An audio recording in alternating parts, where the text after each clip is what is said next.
After the whirlwind wedding to Carter, Hope found herself standing alone in the dim light of the Forrester Estates guest room, holding a pregnancy test that would forever change her life. The thin pink line staring back at her confirmed what she already suspected: she was pregnant. But the truth didn't bring her peace, it only brought questions. Questions that clawed at her every breath, every heartbeat. Because despite the sacred vows she'd just exchanged with Carter, her heart and her past were still tangled with Liam. And now she didn't know who the father of her unborn child was. She told no one at first. The weight of uncertainty was hers to carry. But secrets in Los Angeles are like cracks in glass, they spread. Hope confided in Brooke, and the moment the words left her lips, her mother transformed from concerned parent to fierce protector. Brooke Logan had made many mistakes in her life, but this time, she swore to keep her daughter safe at all costs. She made one thing clear: no one could find out about the paternity test until they were ready to control the narrative. If the world, or worse, Steffi, got wind of this, everything would spiral. But secrets have a smell, and Steffi Forrester had a nose for blood.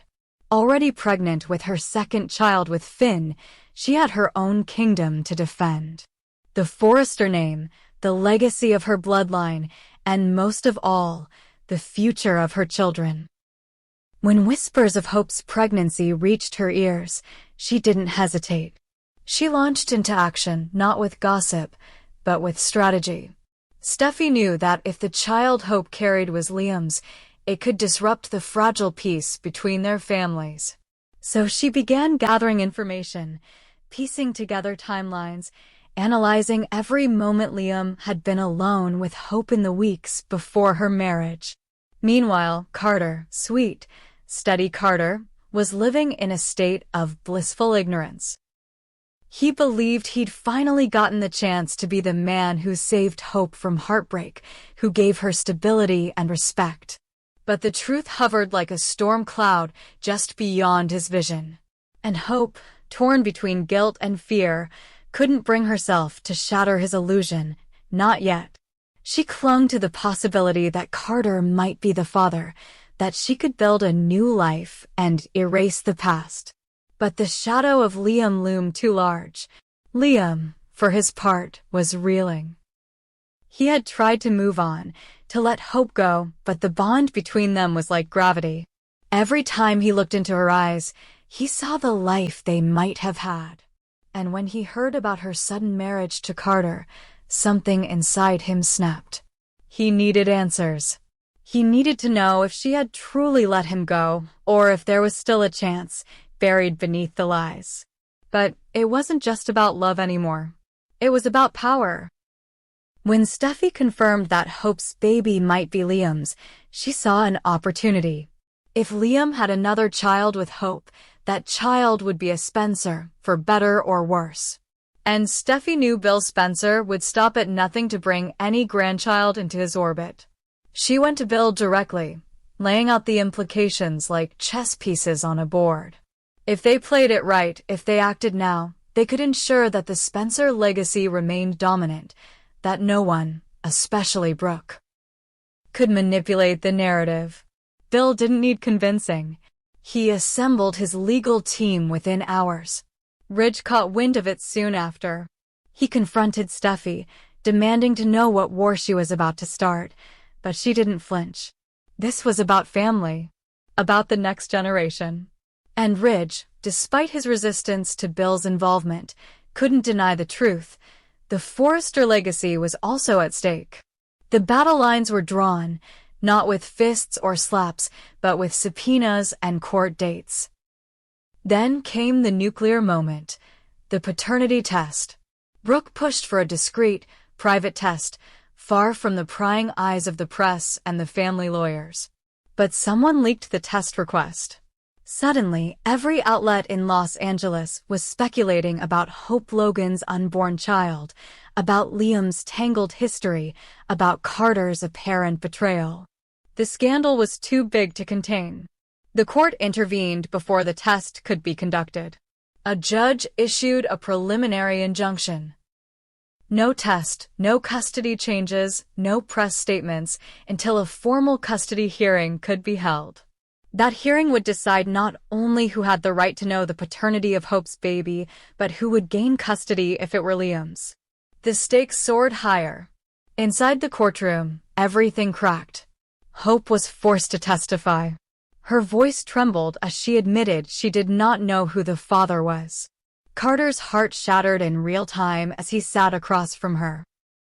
Liam avoided eye contact, ashamed and angry all at once. Bill and Ridge sat behind opposing tables, flanked by attorneys, their legacy and pride on the line.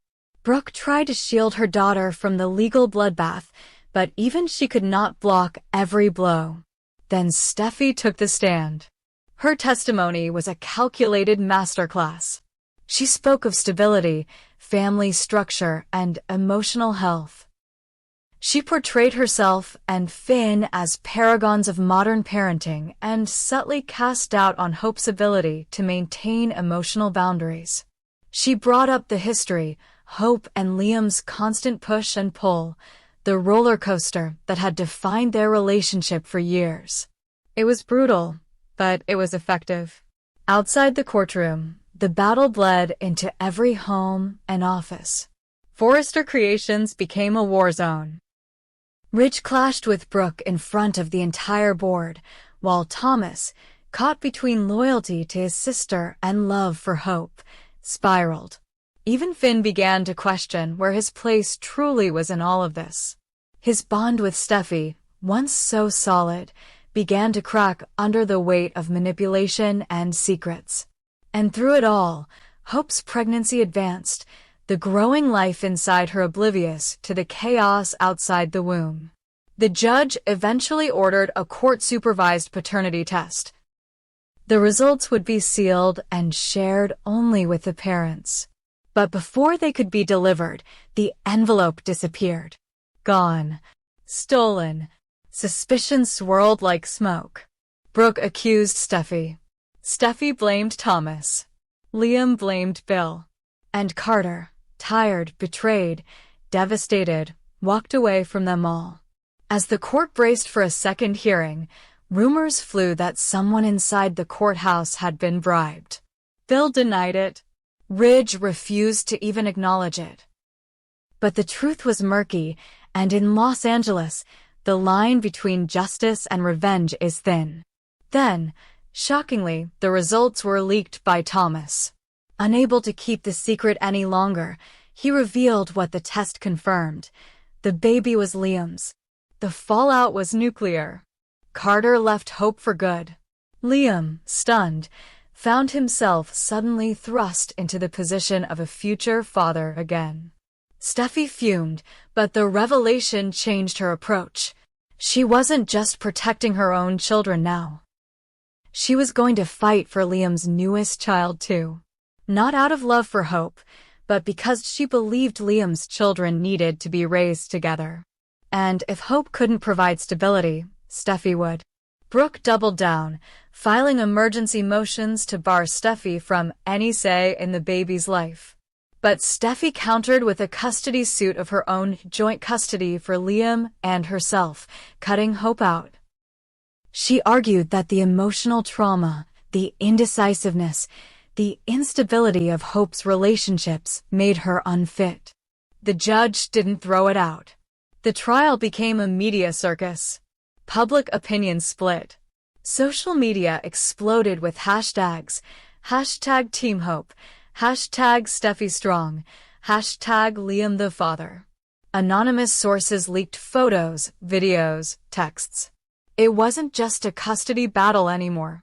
It was a war for the future of two of LA's most powerful families. Through it all, Hope tried to hold herself together. She spoke to the baby in quiet moments, promising strength, promising love. But she knew the truth. No matter how this ended, her life would never be the same. The final hearing loomed.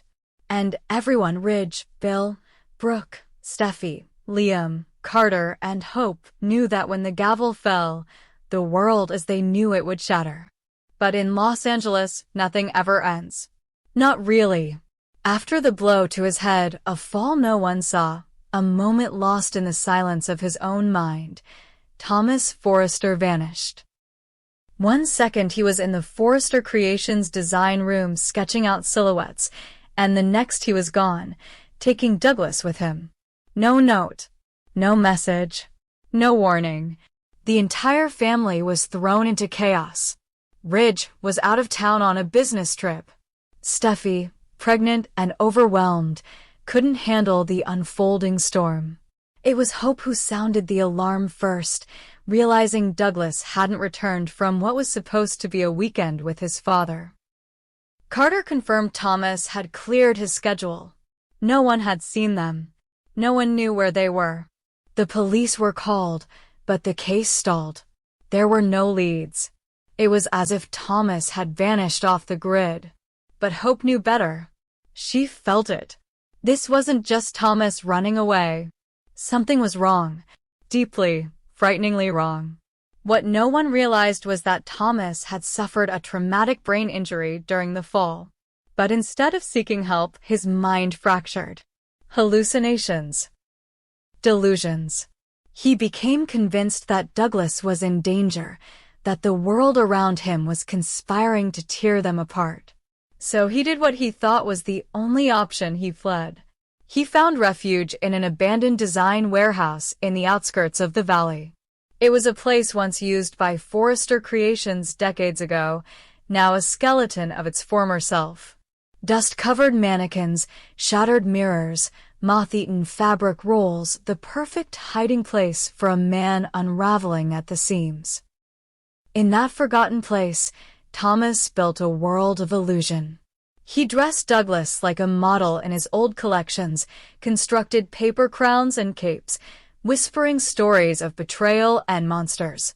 He called it a kingdom, told Douglas they were royalty escaping the corruption of the court. And Douglas, scared but loyal, played along. He didn't understand what was happening, only that his father had changed. He cried at night, but Thomas would hush him, telling him they had to stay quiet because the enemies were everywhere. Back in Los Angeles, Hope was unraveling. She couldn't eat, couldn't sleep. Brooke tried to calm her, but it was no use. She felt responsible. She had trusted Thomas again, let him have time with Douglas, believed he had changed. But now her son was gone, and all the progress Thomas had made was disintegrating into madness. The authorities were slow. The longer Douglas was missing, the more Hope realized she had to take matters into her own hands. That's when Taylor returned. Taylor, no longer practicing psychology officially, came back to town the moment she heard. Despite everything, the lies, the manipulations, the betrayals, she was still Thomas's mother. And she could see what others refused to admit. This wasn't a kidnapping born from cruelty. It was the act of a man drowning in trauma. Together, Hope and Taylor formed an unlikely alliance. They combed through Thomas's sketchbooks, old journals, places he loved as a child. They traced phone records, credit card activity, nothing. Then Hope remembered something. A name. The Hollow, a childhood nickname Thomas had once given a place near the valley, something he mentioned in passing years ago. Taylor's face went pale. She knew the place. They found the warehouse days later. Hope pushed the door open first. The air was thick with dust and tension. Taylor followed silently. Inside, the walls were painted with frantic brushstrokes, symbols, phrases, old Forrester slogans, twisted into chaotic loops. Douglas sat in the center, dressed like a prince from a forgotten fairy tale, surrounded by fabric scraps and broken sketches. He looked up. "Mom?" His voice cracked. Hope ran to him. But Thomas stood between them. His eyes were sunken, wild, haunted. He didn't recognize them at first. Called them spies. Taylor tried to reach him gently, calling him by his full name. Thomas Hamilton Forrester, she said, the way she had when he was a child and needed grounding. For a moment, something flickered in his expression. Then he crumbled. Hope grabbed Douglas and held him close. But Taylor stayed with Thomas, coaxing him to sit, whispering calm into his fractured world. It was in those moments, during the de-escalation, that Thomas began to talk. Fragments of thought, memories confused with delusions. But one thread repeated, I saw it. I saw him. I wasn't supposed to. Taylor froze. Hope asked him what he meant.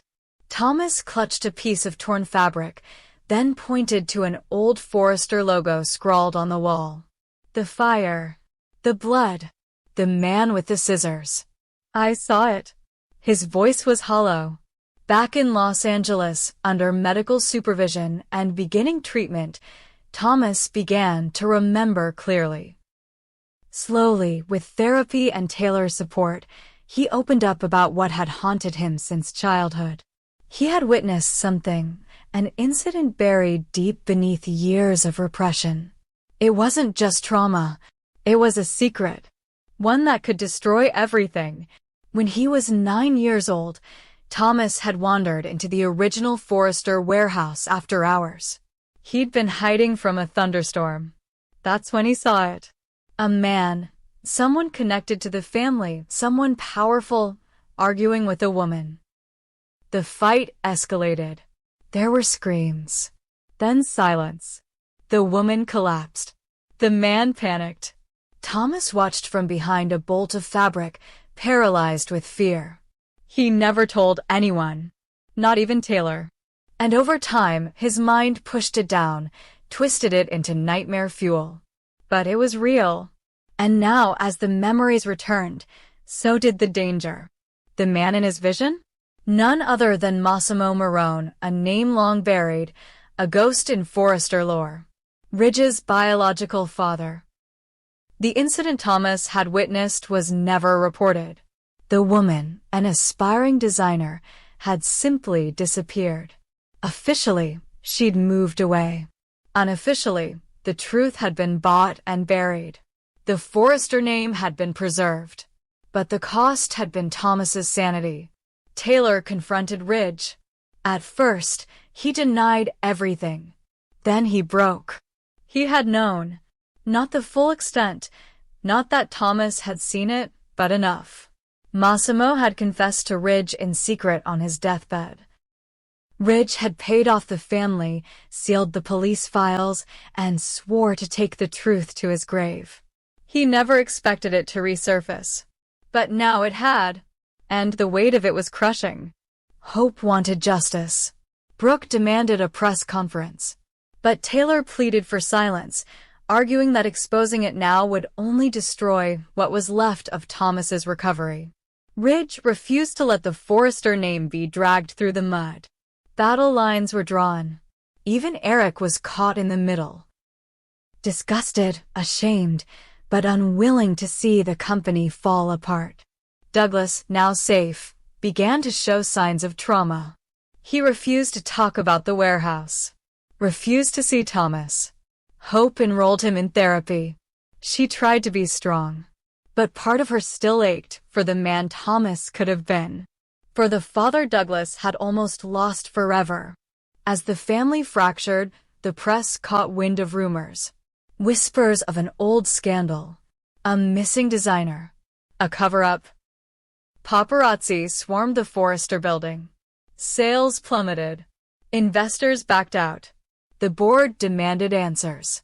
And still, Ridge refused to tell the truth. He ordered Carter to bury the past again. But Carter, tired of secrets, refused. He filed an anonymous statement to the DA. A special prosecutor opened an inquiry. Thomas, meanwhile, was torn between recovery and responsibility. He wanted to protect Douglas. He wanted to make amends. But the guilt ate away at him. He knew that his breakdown had triggered the unraveling of the entire family. And now he held the match that could burn it all down. The prosecutor demanded a deposition. Taylor tried to block it, citing mental health. Hope wanted to support Thomas, but not at the cost of justice. Then, in a moment of clarity, Thomas made a choice. He would testify. He would tell the world what he saw. The day of the deposition, the courtroom was packed. Press lined the halls. The Forrester name hung in the air like a question mark, and Thomas spoke. Slowly, but with conviction. He told them about the night in the warehouse, about the scissors, the blood, the silence. He cried. The room did too.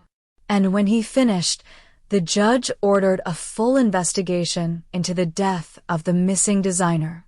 The statute of limitations had passed on many charges, but the civil suit that followed was massive. The Forrester empire shook. In the end, Massimo's legacy was demolished. Ridge resigned as CEO.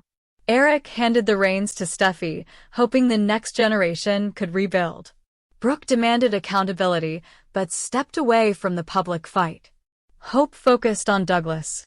Taylor stayed with Thomas, guiding him through the long road ahead. And Thomas, scarred, but finally honest, stood in the ruins of the past, determined to build something better from the ashes.